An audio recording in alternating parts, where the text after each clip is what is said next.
What's up, everyone? Welcome to the Power Play with CJ. Today I'm going to focus in on the Buffalo Sabres losing 14 in a row after losing to Vancouver last night, and what it means for the team. And I know people are up in arms over this, but I think it's good for them. You know what? You got to lose. You got to get to the bottom of the league in order to climb up.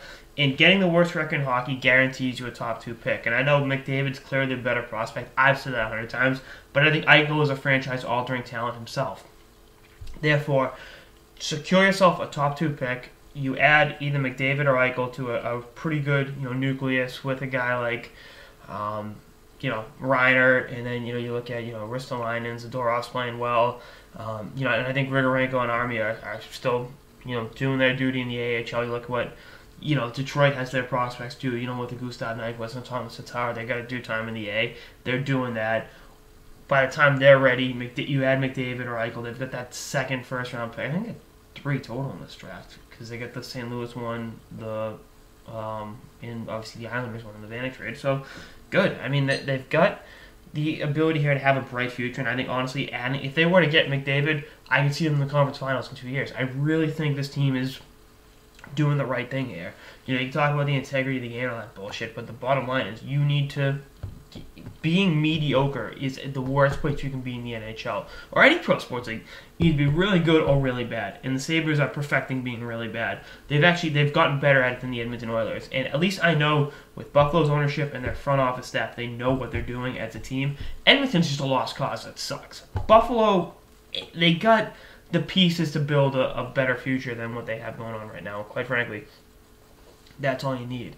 And I just think it's not an overnight, transition. I think honestly, Buffalo dodged a few bullets in free agency over the years too. As bad as the Ville Leno and even the Tyler Myers and Christian Ehrhoff contracts were, they tried signing Shane Doan to a 4-year, $30 million deal in 2012.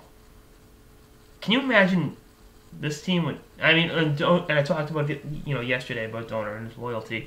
He wasn't leaving Arizona, but still, that would be even worse.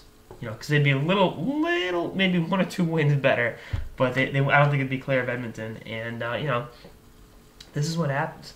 And I think you look at the possibility. I mean, the top line next year: McDavid, Reiner, and Matt Molson.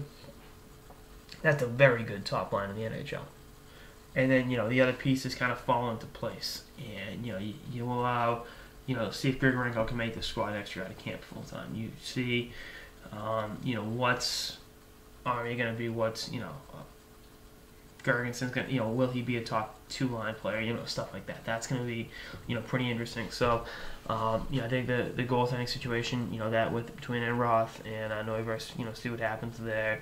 Maybe make some improvements on defense, but bottom line, I think this is the best thing that could happen to the Sabres. And they had that little run of good play, in like November, December. It was like, they're playing themselves out of it. And right now I think they're doing what they got to do to get that top pick and have a franchise type player. And again, they've got what 3 first-round picks, and then you look at Stafford, and obviously Chris Stewart's probably going to get moved, and the guys like that. So it's like, they've got all these assets to turn around and make into other picks. And I just think even Andre Mazzaros, you can get the Bruins have a 2nd-round pick from last year, so. That's they can probably get something similar. So I think all things considered, this is a pretty good situation for the Sabres to be in. They're not done getting picks for this draft, and it's not going to be it's still not going to be an overnight thing once they land McDavid. But I really think if things go right, this could be a conference finals team within 2 or 3 seasons. If they get McDavid. So, we'll see what happens. Anyway, that's all on this episode of the Power Play with CJ on the Sabres 14-game losing streak. Stay tuned for episodes for the season and beyond. Later, guys.